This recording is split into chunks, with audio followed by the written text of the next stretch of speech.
Introducing Edi, a game-changing AI maintenance bot for property management.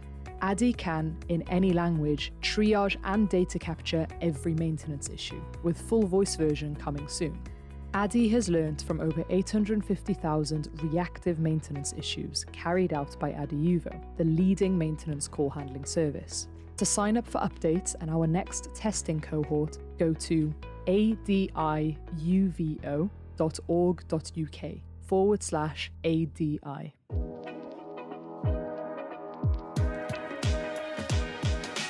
Welcome back to Season 12 of the Propcast. I'm your host, Louisa Dickins, and this season we'll be discussing all things smart buildings and the digital future.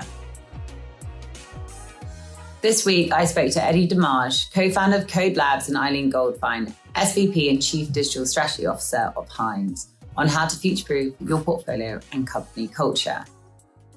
I was thrilled to have the opportunity to speak to Edi and Ilene on the podcast as we unpicked how and why real estate functions differently from all other industries and how scalable software can add real value very quickly. Some key takeaways from this podcast shows the importance of a listen-first mentality, cultural contribution, and diversity of thought. What I loved about this episode was that both our guests are so passionate and drilled to change the way real estate is run, whilst also demonstrating that it can be done very quickly. The fact digitalization is happening slowly is not a negative thing. The podcast shows that a change in attitude and a change in the type of skilled people we hire can help address the pace we innovate, ultimately determining how we can make our buildings more profitable, efficient, and sustainable. So please tune into this podcast if you want to know Ilene's walk-up song, and I'll give you a tip, Mum Spaghetti. Thanks for listening. Hello and welcome everyone back to the Propcast. Thanks for tuning in today. For this episode of the Propcast, I'm excited to be joined by Edi, co-founder of KODE Labs, and Ilene Goldfine, SVP and Chief Digital Strategy Officer of Hines, as part of our Digital Future season, where we will be discussing how to future-proof your portfolio and company culture. Welcome to the show, Ilene and Edi. Thanks so much. Thanks for having us. Thanks for having us. Appreciate it. Well, I met Ilene and Edi, must be in a few months back, at RealCom's 25th conference in Sin City. For those who don't know RealCom, it's a huge conference focused primarily on smart buildings. So I'd really recommend any CIO, CTO, or smart building founder to attend if they haven't already. Just give Howard or Tracy or any of the team a call. But on today's podcast, what we're going to be hearing about from Edi and Ilene is obviously they're going to be talking through their careers today, but also how they've created a successful partnership between KODE and Hines. Edi will be sharing how a smart building operating system can transform the way real estate is managed and experienced, whilst Ilene will be deep diving into how two very different types of businesses in terms of, scope, this general sort of size, can facilitate a healthy, inclusive and innovative culture, as well as a strong partnership with a tech firm. Now, for founders listening in who are looking to scale or make profit, Edi's one of the few founders that made profit in their first year and is continuing to do so in what is a pretty challenging market. Edi has successfully expanded across different geographies recently. So he's going to be sharing with us some tips of how to do so. So I hope you enjoy this episode of the podcast. And I'm super looking forward to Ilene and Edi, who will be sharing all their plans to flip this industry upside down and make change happen, and also own the real estate world. So enough from me. Let's bring in our guest. Edi, why don't you start? What's the story behind KODE Labs? Talk us through, obviously, where, co-founding a business with your brother. I would love to hear a bit more about your journey today. I appreciate it. Thanks again for having me on here. Very excited to be a part of this with two monsters in the space. So story of KODE Labs is that both myself and my co-founder have been in and around the real estate industry really since like our early careers, meaning even pre-college. And, along the way, we started a couple of different companies and, we're deeply involved in real estate management, development, asset management, property management, et cetera, engineering side. And what we realized is that the real estate space functions completely differently from anything else, around us.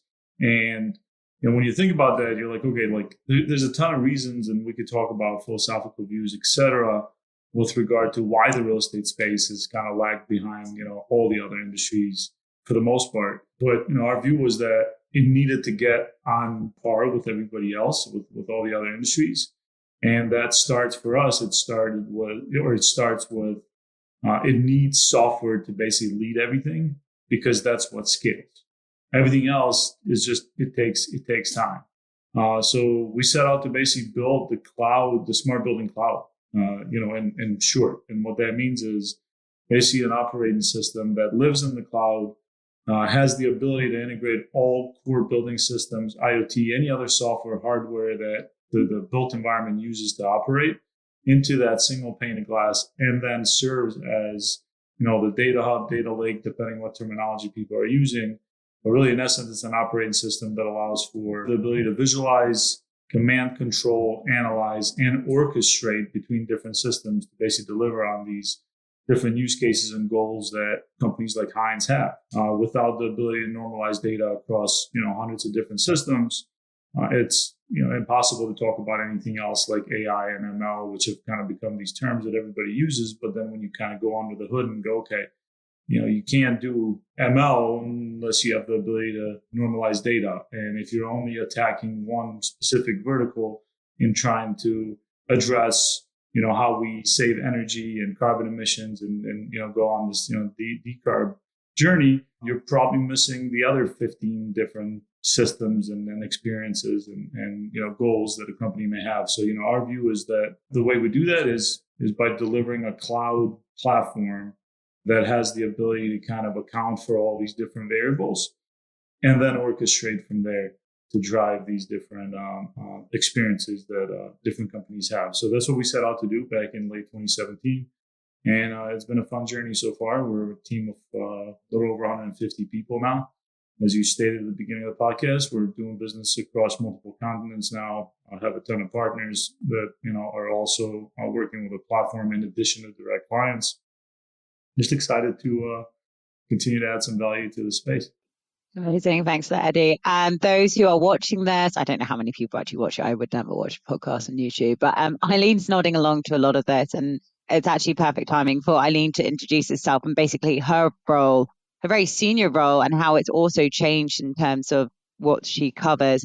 She's data centric. She's also about sort of, building out different teams, skills and everything like that. So Ilene, like you're nodding on a lot, can you talk us through a bit more about you to the audience and get a feel to how you would actually work with technology business like KODE? Of course, I'm nodding because this is like my love language. I mean, talking about data and and making things efficient and things like that. So my background is that I started Hines like 1.5 million years ago, actually at a property. And so I was working at a property here in Detroit, actually in multiple properties. So I got to see firsthand about how property systems are run and how things are happening or happening in a way that is difficult. I mean, it's totally, to Edi's point, real estate is kind of the last frontier of trying to do things in a more automated way and to be able to use data and all that. And so when I started, you just watched it and it's all manual. And everybody's trying to do right by the property, but there's got to be a more efficient way to do it. So my career, again, started here at properties and took a journey all throughout Hines with the goal. Every single part of my career was about, I joke around working myself out of a job, but it was more about how do you make things more efficient? How do you make things better? How do you actually go and use tools and technology and business process and training to actually do things more efficiently? So the precursor to the role I'm in right now, I was asked to basically start up a group about 8 or 9 years ago, which was literally waking up every day thinking about how to do things better. That was the job description. I jumped at it. And with that, it was started our data journey at Hines. And so what we basically said was, we were going to start pulling together all of our data. We had it in disparate places, but put it all together. We started from a performance, like a financial perspective. Again, we had it in disparate places, but start putting it together to see what it says. We went up the chain, up through our investors, and then we started going down into the buildings, right? And so the reason why this works out so well with KODE is because when we started doing this even years ago, you can't get the data out of buildings. It's horrific, and basically you're trying to get some parking data out. Somebody says they have to go put a, on-prem server, sitting in some parking garage. And you're like, this is not going to work. And everybody's holding you hostage, basically, based on how they're running their systems and things like that. And so the fact of KODE coming in and taking a different view of it and looking at it really from that software is what really, really appealed to us, because you've got to blow it up from that standpoint. You've got to start bringing it in and saying it's got to be more automated. you've got to start taking, these solutions that have been so closed for so long and start pushing the data out.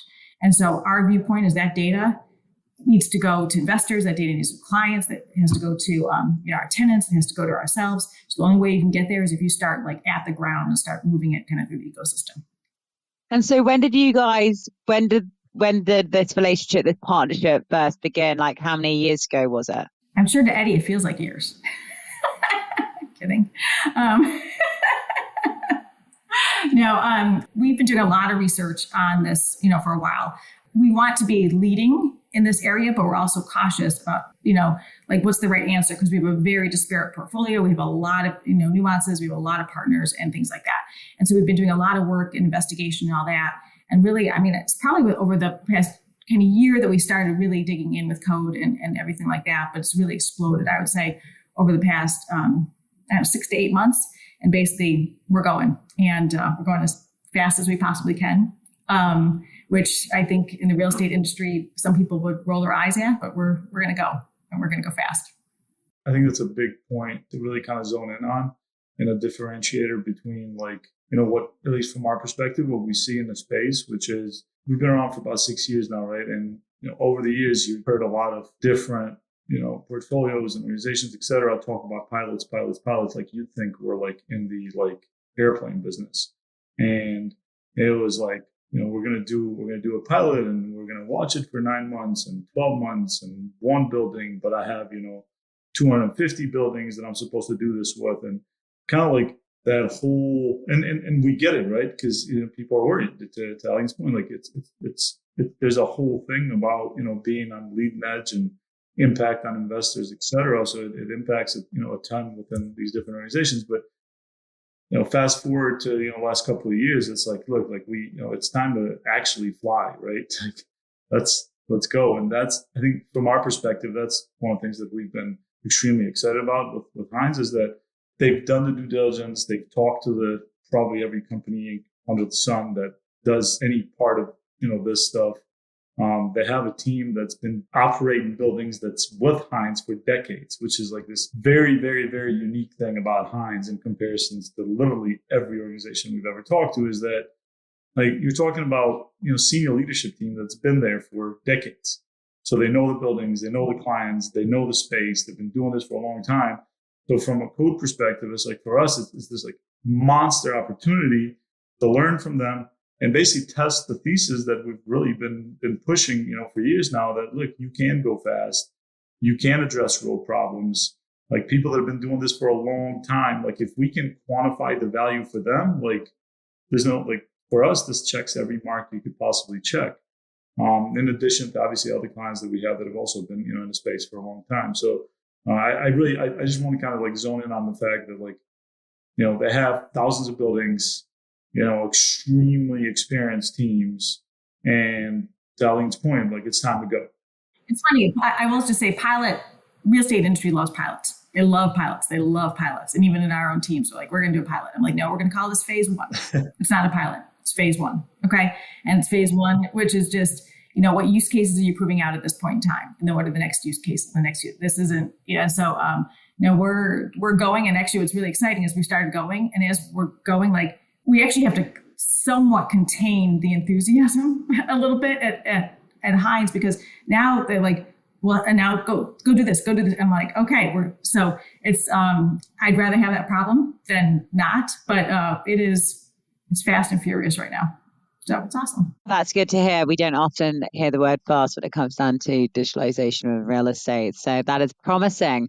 Isn't Hines starting up or have started up an innovation lab as well internally, or innovation fund? We had an innovation group before. We have a group called EXP right now. And EXP is made up of 2 different groups, which is our ESG, our global ESG group, as well as our Hines Global Ventures group. And the Global Ventures group relates to kind of venture and, pulling together kind of different thesis about disrupting real estate, in a bunch of different ways, including, potentially have investments and things like that, in different technologies. So that actually is launching. But one of the reasons, honestly, that we did away with the word innovation is because the mindset at Hines is that we're constantly innovating. So Mr. Hines was the most innovative person that, we all have ever met. I mean, it's It is our DNA. It is absolutely in every single thing that we do. So the decision was made that we're not using the word innovation anymore, because that's actually what we do every day. And every day we should be pushing the boundaries, and every day we should be moving forward on, what's different and what can we do better in a building and for an investor and all that. So we are actually not using that terminology anymore, because that's just part of our business model, is to constantly innovate. Amazing. And this is, I guess, ties in quite nicely to the next thing, which we're going to talk about. For those listening in, when I first met Ilene and Edi, it was quite clear that they all had a very similar mission when it comes down to sort of real estate. It's very much sort of take control, actually make things happen at a speedy pace. We've mentioned the word fast quite a few times already, but like, as they said, flip this industry upside down and make change happen.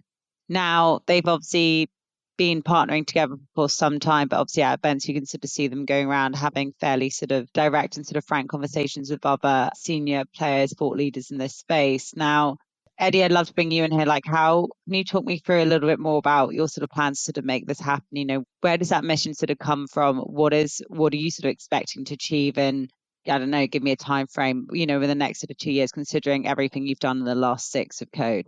Yeah. So from our perspective, right, our big thing has been that we understand that, each building is its own entity, and each building has to get a return for its investors, and each building has to deliver for its tenants or people that, live, work, play in these spaces. That is the space we come from, quite literally. So we didn't jump in this industry as we're, some tech people that can build some application, and now we're going to go and try and teach people like Ilene how you're supposed to run real estate. Like, fundamentally and philosophically and foundationally, we're just completely different. One, we've been in the space for years ourselves. We have a decent amount of experience. Number two, we are building to the needs of Hines and Bedrocks and Quadrilles and, all the clients we have. Our first thing that, we tell our team when we onboard people is that we're a listen first company. We're not in this space to just go and, pitch and try and convince people that the way we think things are, need to be done is the way to do it. It's rather, let's listen, let's understand, and then, okay, let's talk about how what we've built can address that, and or how we can, configure what we have to basically address that. So, going forward from here on, we're big believers that if automotive companies can make autonomous moving vehicles, the standing buildings can be autonomous as well. It's a lot safer than the moving cars that are running autonomously. And we're that enabler. So we believe that the industry is going towards software first. We are the only platform today that is truly vendor agnostic, 100% open, and can address the needs of a building engineer in the same exact way as the ESG team or energy team, all within the same platform. We don't think that you can operate these pilots if you have to go to 15 different platforms. You're going to crash the plane. Therefore, we're giving you basically that single pane of glass to operate your portfolio off of, irrelevant of the underlying infrastructure. It's also the place where you get all of your data. Ilene is data is, as she said, this is her big thing. And every time we talk to her and her team, it's okay, where's the data behind what you're saying? So you have to quantify what you do. You have to be able to scale it. You have to be able to go to, the Ilenes of the world and, show the proof that investing X amount of dollars gets you Y. And the proof is in the spreadsheets, but it's also outside of the spreadsheets and the experiences and things that you do that drive, some things that not always are trackable in a P&L. So what we've done over the last 6 years is that we're now in thousands of buildings, and what we'll do over the next 6 years is that we'll be hopefully in hundreds of thousands of buildings with the platform, because it is scalable. It quite literally is click and go, and you're turning and burning buildings. I think Hines will be a perfect example of that. We'll be onboarding a lot of buildings without putting numbers here. That's Ilene's field here, but Hines will have a ton to show by the time we go into the next WorldCom conference, as an example. And you're talking a very, very short period of time. And I want to lean in on something here. So this is a major thing that I've probably been talking about too loudly, but there's a ton of vendors out there in the prop tech space. And I'm not saying in this smart space, I'm just saying in the prop tech space that come and pitch and they pitch and they pitch. Okay. And 99% of the time I have to say, you're not solving a problem that I have. Okay. So you're coming and you're pitching and like, what are you doing? What is the problem? And so KODE is solving a problem that I have. Okay. And it's a problem that I have in multiple different places. And I think that's a really important thing to note. And so everything that we do and everything we look at, I look at from an X and Y axis of return on investment and ease of implementation. Okay. So you should always be in that kind of upper right quadrant of it should be high return on investment and it should be easy to implement and you should go. And so from a KODE perspective, I mean, it's clicking all those boxes. Okay. If I'm ever in the left lower hand quadrant of it's hard as hell to implement and it doesn't give me return on investment, I shouldn't be there. I should never be there. Okay. So there's enough things in the real estate industry that you can be hitting on those higher ROIs. And so that's why, KODE, coming in with the background, right. And with the listen first approach and with all that to recognize that there are these problems. How do you solve the problems? How do you tick off on multiple ROI initiatives? Okay. And how do you do it easily? So that's a really key point. Yeah, I was definitely going to pick up on that. I'm part of this group called Real Estate Investment Management Tech Association. I'm sure Nakash and Imran, who sort of chair it.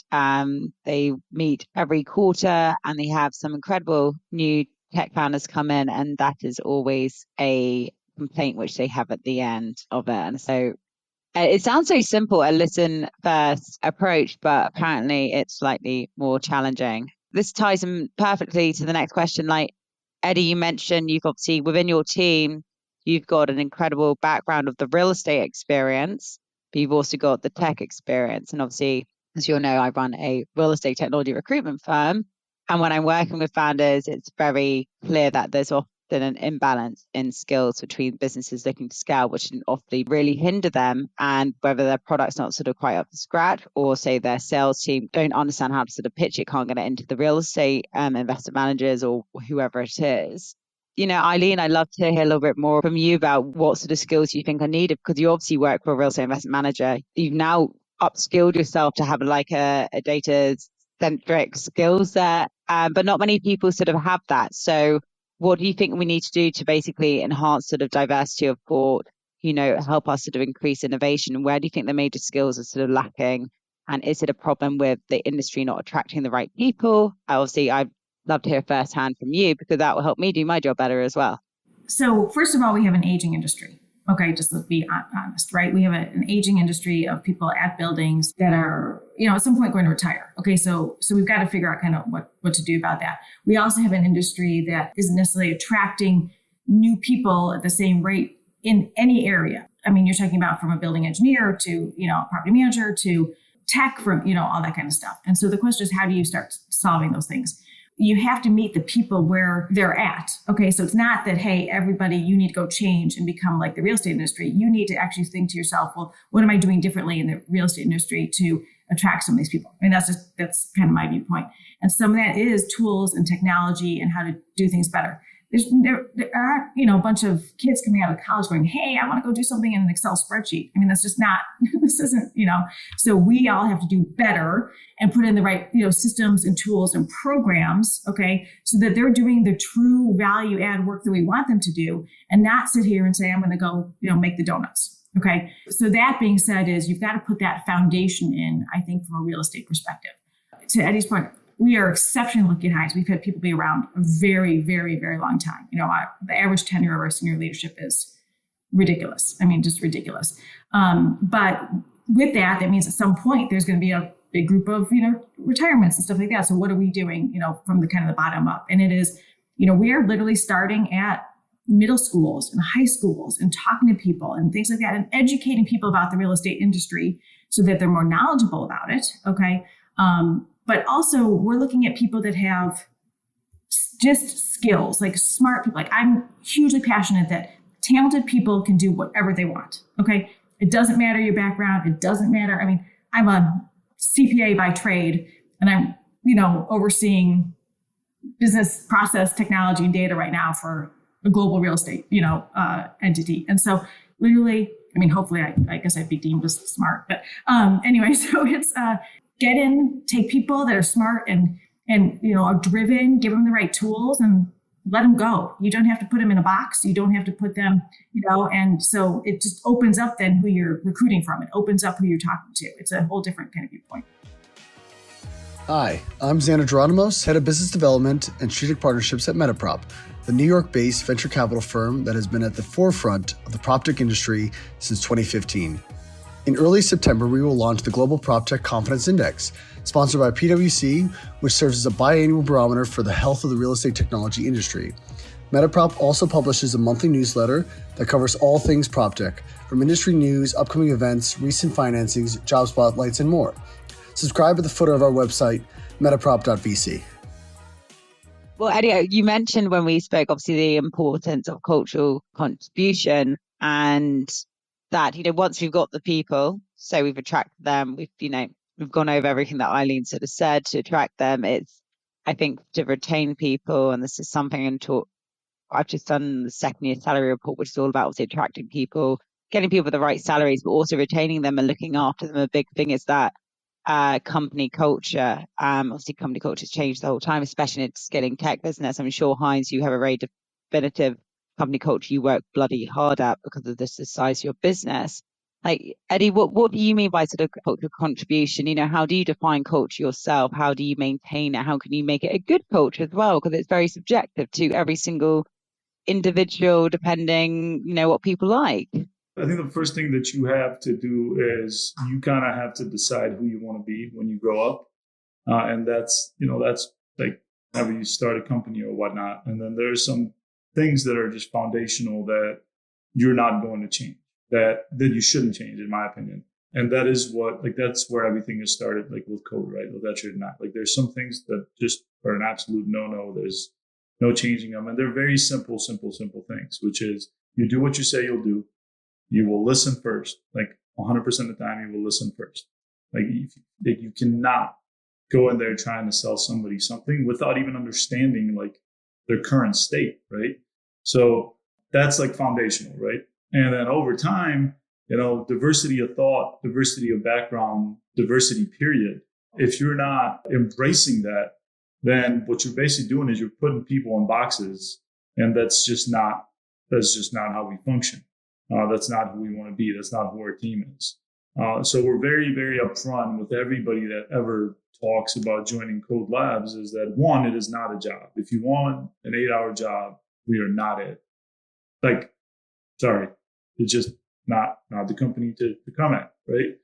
If you want this, like, I only check these 4 boxes and anything outside of these 4 boxes is not my job, we're also not it. There are plenty of companies that do that, and like, more power to them. It works for some, it doesn't work for us. And then beyond that, it's look, we're not perfect, nor will we ever be perfect. It is extremely hard to be perfect and go really, really fast. But what we will always do is we will respond faster than everybody on anything that ever comes up that is internal or external, 100% of the time. We will outwork anybody that we're ever competing with. And we're always going to do what we say we'll do and be honest and transparent. Listen, like, it's just like, that's basic. That's foundational. Like, that's basic. There's no they did this, I did that. Like, we are the they, period, end of story. That's internal, that's external. And anybody that brings new ideas, and we are people, to Ilene's point, like, we're after the best athlete. We're not always like, we're not specifically looking for like, okay, the best at this very same thing. Like, if you're a good athlete and you can embrace an open culture where everybody is contributing to kind of its growth, then we're it. If it's not that, no problem. Just not a fit. We move on and go on. There's a lot of people on this planet, so you can recruit from, right? I do want to touch on one quick thing just for like 10 seconds, which is that Ilene's one. Like, this is like the core problem in our space, okay? Which is a lot of the companies that have been, operating the space, the big companies, won't mention any names here. They've basically ran businesses in a way that like gets you stuck in this proprietary world where you learn system X, and then you, by like definition, get stuck deploying that across your whole portfolio, knowing its issues. Like, we hear this all of the time. Like, yeah, we have this, we don't like X, Y, and Z, but we're stuck deploying it because our workforce, that's the only thing they basically understand, and they're not willing to move it. This is why we literally started the company. Like, this is one of the core reasons why we started the company. It has to be normalized you have to be able to go and recruit young talent that maybe doesn't care about getting like in the weeds of every single system for every single manufacturer, but cares about the data that all those systems provide and then operates off of the data. So I think we believe at KODE that where the industry will be 10 years from now, 5 years from now, is that you're going to be recruiting a lot more data scientists and analysts and data engineers and a lot less, boiler bobs, for lack of a better term. We call it the quant area of real estate. I mean, that's what it is. It's the quant area of real estate. That's where real estate is. And so, and if we don't all recognize that, then we have a problem. Yeah, we saw in the last since set up LMRE in like 2018, we saw like a steady increase of data scientists, analysts, business analysts, those sort of hires going up by about sort of 20% each year. Obviously, in the last 6 months, the less hiring around sort of data and product. I think a lot of people are focusing on revenue for obvious reasons. But yeah, we've definitely seen a massive sort of increase in that, which shows obviously it's a symptom of the real estate industry realizing the importance of data and all the power that it can have getting all that data about of buildings. And yeah, especially when it comes down to sustainability, hitting net zero and everything like that. I'm very conscious of time. I said to Ilene and Edi before, who are both from Detroit, that we wanted to have like a little bit of fun at the end of the episode. And because I'm fairly green when it comes down to Detroit, I would love to go. But my main knowledge of it was that Eminem was born there, which they sort of laughed at, and that he also has an eatery, which is called Mum Spaghetti. I'm sure everyone knows this song from 8 Mile. I'm not going to rap it for you, just listen to it. But I wanted to ask Ilene and Edi to share like a fun fact about themselves or something about the smart building for us to end the show on. So I don't know who wants to go first. Let's go with Ilene, for ladies first. What do you want to share with the audience? Could be about Detroit, could be about you, Hines, I don't mind. I'm going to tie it to something that some people know, not everybody knows, but back to the Eminem. So I have a walk-up song, and every time that I present by myself, whether it's internal or external, like not kidding, I have a walk-up song, and the walk-up song is Lose Yourself by Eminem. So that's my fun fact about me and basically about Detroit, is that that shows up on a regular basis, whether it's internal or external. So if you ever see me present, people will recognize the song. I love that so much. That I didn't expect that, Ilene, either. So thank you for sharing that. Everybody should have a walk-up song. I need a walk-up song. Edi, what's your fun fact? Do you have a walk-up song? I'll tell you what, Ilene asked me that, and I've been like thinking about this for a while. So not yet, haven't landed yet, but there's like a top 5 that is I'm in pilot phase when it comes to walk-up songs. But I'll figure it out before I crash. I love it. Edi, is there anything you want to share with the audience about yourself or KODE, or any exciting things to expect over the next sort of 6 months you're coming up? Yeah, so a couple other kind of important things from a KODE perspective that I think are important for anybody that has an interest in the space or wants to talk to KODE is that when it comes to like due diligence and who to work with, et cetera, and we touched on it briefly during this podcast, but those things are really, really simple to from our perspective, which is look at the team makeup. If you're talking automation, machine learning, AI, and you have 2 software developers, no data engineers on the team, the likelihood that any of that is real is just not true, right? Other kind of interesting thing from our perspective is that, we're not a typical Silicon Valley startup that has raised a ton of money and is, running, in negative, trying to, fly to the moon. We build an efficient business. Like, we're a profitable business. We've been profitable since year one. 100% of what we do is always shared with 100% of the team. This isn't a, 2-person show or 4-person show here at KODE Labs. We have 0 churn since our founding, so we've never lost a client. We've never lost a building. 100% of our client base that's ever done any business with us continues to grow with us. And I think some of these things, like, we share them because we're obviously proud of them. It's not just the tech; it is also the people. But we also believe that there's no better indicator of whether something works, scales, and does what it's supposed to do than looking at at these sort of numbers. As far as the next 6 months go, we have some new products that we'll launch that will 100% change how the space has viewed core infrastructure against financials and everything else that happens on the other side of the business that isn't often talked about unless you're like Yardi, who's been around forever. We're that bridge. Like we have multiple new products that will launch here by the end of the year. Some of them are already in portfolios like the Hines that we believe will really kind of help change the space and how people view the space and everything related to smart buildings, efficient operations, energy, etc. Awesome. Thank you so much for that. And I guess other investment managers similar to Hines who are listening in, looking forward to get rid of your legacy system, maybe you're looking for a new smart building operating system. Hopefully this is a great case study. You have Ilene, who knows this industry inside and out, talking about the positives, the value adds of having a solution that sort of works. So definitely reach out to the KODE team. Anyone who wants to see, reach out to Ilene on anything to do with the culture, data. She'll be probably speaking at an event and probably be walking onto an Eminem song. So it's been an absolute pleasure having both Ilene and Edi on. I'm so glad I met you a few months ago. And thank you for joining the show. Thank you. Appreciate you having us. Thank you so much.